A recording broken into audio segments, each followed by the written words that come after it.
This is the first of what could end up being quite a few short videos of things that kind of hit the cutting room floor while I've been working on my Cyberpunk 2077 series Disasterpiece.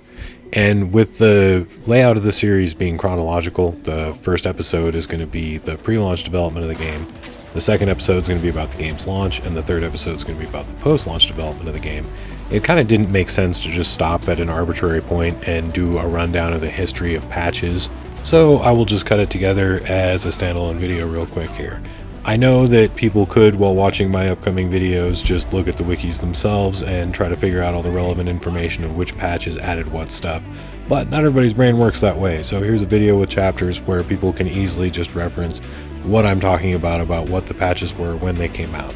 Since the focus of my documentary is mainly on the game engine itself going from broken to awesome, I'm gonna skip over a lot of stuff of like when little side content was added or when other parts of the game that are not just its functional systems were changed.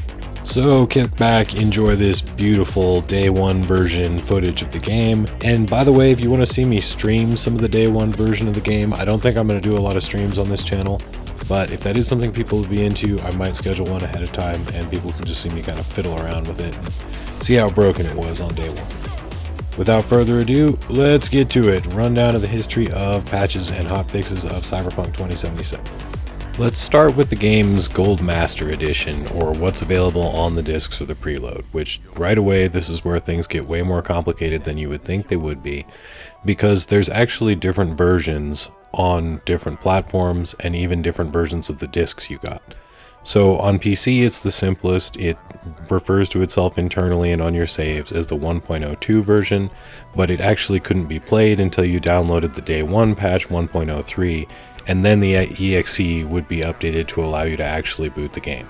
Now, it is actually possible to still play this version by modifying the 1.03 exe and putting it in a 1.02, but it's really not that much worth doing. The most exciting glitches happen on consoles, which is where things get the most interesting. So, the most Xbox One editions of the game and the PS4 edition refer to themselves internally as version 1.0. But some collector's edition discs of the Xbox version actually refer to themselves as 0.97 on your save games, making that the oldest version of the game that people could get and just pop in their console and, play without downloading the day one patch. So it is just kind of interesting to point out that people's perception that the console's version or worse is not just perception.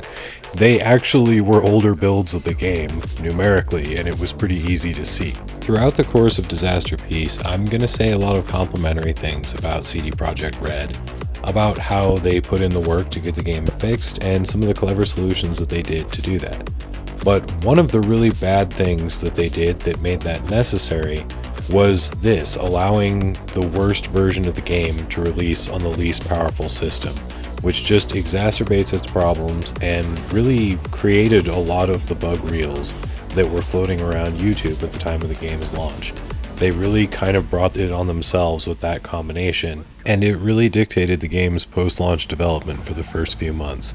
I'm not really going to sugarcoat it. The early hotfixes, 1.04, 1.05, and 1.06, they basically just ripped chunks out of the game wholesale until it would run decently on the base level consoles. CDPR would claim at the time that PC players were not experiencing significant downgrades for the benefit of console players. I was playing it every day, recording footage for deconstructing the game videos, and that's a load of baloney. This brings us to January 2021, the game's first real patch 1.1, and the first of these roadmaps that they would give us showing how they were going to fix the game with upcoming patches. So 1.1, to just put it completely bluntly, it was the we broke everything so that you can complete the game patch. By this point, there were almost no physics interactions in the game. They drastically simplified and reduced crowd variety and NPC cars and things like that. And it pretty much you could just complete the game on the basic level doing the core content. There isn't much to say about the hotfixes between 1.1 and 1.2. They mostly just fixed problems added by 1.1, but they also fixed a notorious bug where Takamura would take forever to get there even after you would wait. It would sometimes take him 10 minutes after you had waited and he would just come sauntering up like nothing had happened. It was kind of funny, but mostly annoying. On March 30th, 2021, we got patch 1.2, which I would argue was the start of good things, but also somehow did more harm than good.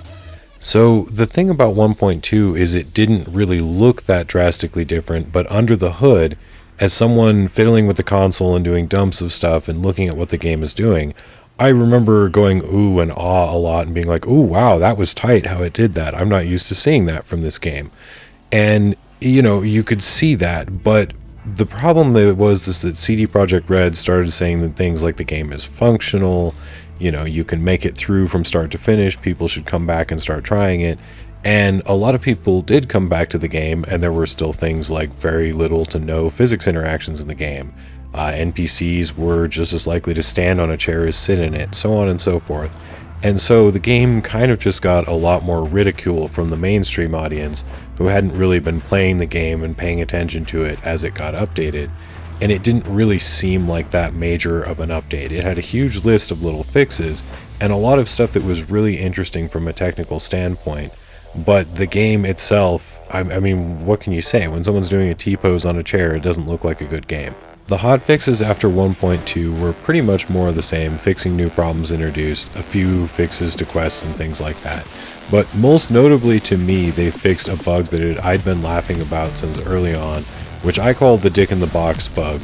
But basically where suddenly you have a penis outside of your pants, whether or not your character is supposed to have a penis or not. And it is probably one of the most laughable and awful glitches, and I'm going to go off on that of how it can happen even when people have the streamer safe censorship mode on, and just pretty much a big FU to Twitch streamers, you know, like here's a ban for trying to stream our game. But yeah, we'll get to joke about that more, but this was finally fixed at this point.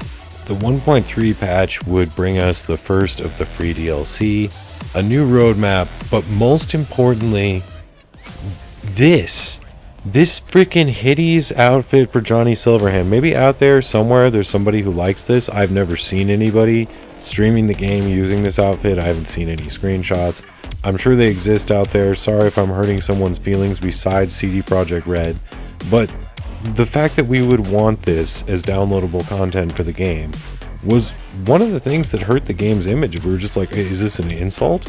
Are you slapping us in the face that this is what we would want Rocker Boy, Johnny Silverhand to look like in our game, and that it was worth, you know, the time invested to create this instead of fixing things in the game to make this ridiculous outfit? So yeah, 1.3, enough said. From here on out, hotfixes would be called patches, which I don't know, maybe they just wanted them to sound bigger, but 1.31 just offered a few fixes. It wouldn't be until 1.5 that things would really start to get serious. 1.5 was called the next gen update. By then, the consoles were really pretty much current gen consoles. But I digress. This is when the game really started to work again, and things like the rebuilt physics engine were put back in, and you would shoot shit and shit would fly all over the place. Now, excuse my French there, but it kind of makes a big deal in a shooting game that when you shoot things, there's an effect. There were water physics effects. Trees would get shot apart. Stuff would blow up.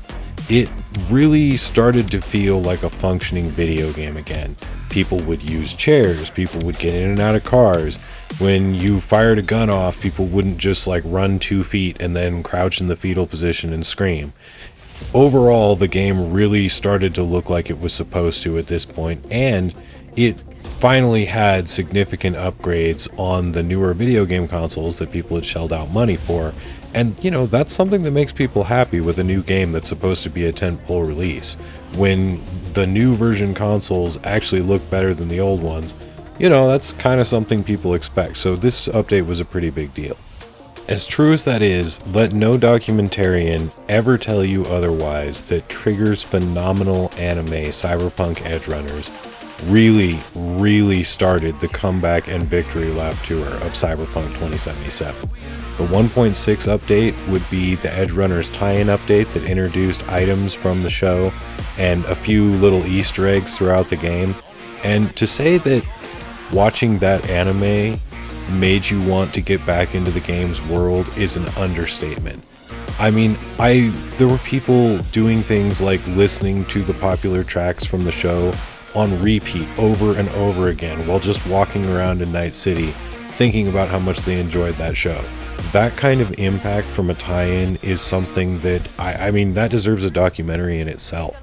Just talking about how that anime basically saved this game. But I really hope that some sexual favors were performed by CDPR on Trigger Studios for that favor, because it really, really turned this game's impression with the public around, at least. The 3 small patches released after 1.6 would be the last ever received on the previous generation consoles, and were pretty much focused on bringing the game to a solid state before CD Projekt Red moved on to focus on the Phantom Liberty expansion, which at this point had been announced and everyone was looking forward to. I would say that the final product that they came out with on the PS4 and Xbox One is about as impressive of a late generation game as I've ever seen, and really should match with any reasonable expectations that anyone ever had of those systems running the game. The game is very playable, it's a lot of fun, there are pretty minor glitches, and all the content is in it and functional. It's definitely too bad that people who pre-ordered a Cyberpunk 2077 specific Xbox console didn't get its only sizable expansion, Phantom Liberty, but hey, that's all in the past now. The game, when it did receive its final patch, which was 1.63 on the PS4 and Xbox One, is a pretty excellent experience for how late the game came out in those consoles' life cycle. A few months later, in September of 2023, we would get the 2.0 patch, which, although it came out about a week before the Phantom Liberty expansion, was basically the Phantom Liberty update. At this point, the game was really almost unrecognizable from the state it was at launch. All sorts of new things had been added into the game. There was new car combat, a completely rewritten skill progression tree. The game was pretty much rebuilt for the expansion. Now, 2.0 would also get a pair of hotfixes that pretty much the same story, fixed a couple of new things introduced and a few things they didn't get around to before the release of Phantom Liberty. This brings us to the 2.1 patch and its 2 hotfixes, 2.11 and 2.12, that exist as of the time of this video, that are pretty much they're calling it the game is done, and it's basically the victory lap. To the point where they straight up added a metro system into the game. Something that a lot of us that just care about immersion and having fun and soaking up the game's world have been asking for, and has pretty much been ridiculed by everyone else as, of course, they're never going to add that. That would be a waste of time. Personally, I'm glad they did, and I'm pretty happy with the final state of this game. I would say that overall, it's a pretty peerless open world shooter. You know, a lot of people like to nitpick and say stuff like, oh, look how great the food is in Red Dead Redemption. Look how great this is or that is. Red Dead Redemption is a game that has like 400 people living in its world. Houses are like single room shacks. Okay, compared to the complexity of this world, I mean, that obviously comes into account. And when you look at any other game where you'd say, oh, it does this better, it does that better, there really is no more complicated mousetrap out there that runs as well as Cyberpunk 2077 at this point. It definitely isn't Starfield, but hey, maybe that'll be a redemption story I can make more videos about in the future. Only time will tell. But Cyberpunk was once one of those games that people said was utterly broken and could never be fixed, and now I'd say it's one of the best video games you can buy. Still there? Enjoyed the video? Great, get off my lawn, go do something wholesome, eat a sandwich, call your grandma. Have a nice day.